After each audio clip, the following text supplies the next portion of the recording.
clarification. I am not saying or thinking and believing myself that I am better than you or to anybody.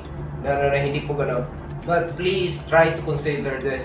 Kasi kung magkakaroon man ako ng chance na makapagbigay ng advice doon sa younger version of me, ito yung mga informations na hinahangad ko na sana alam ko ito ahead of time, way back kung kailan ako nag-uumpisa mag-YouTube. So hopefully, nakapag-impart ako kahit papano ng konting idea na magagamit mo dito sa YouTube journey mo. Regardless kung anong niche ang mayroon ka sa channel mo, I genuinely wish na sana mag-enjoy ka sa ginagawa mo at mag-succeed ka sa YouTube journey mo. By the way guys, hindi ko lahat ma-discuss dito dahil very limited lang yung time natin dito. Please watch my full video content na uploaded ito sa channel ko. Doon ko diniscuss lahat ng related sa topic na ito, alright?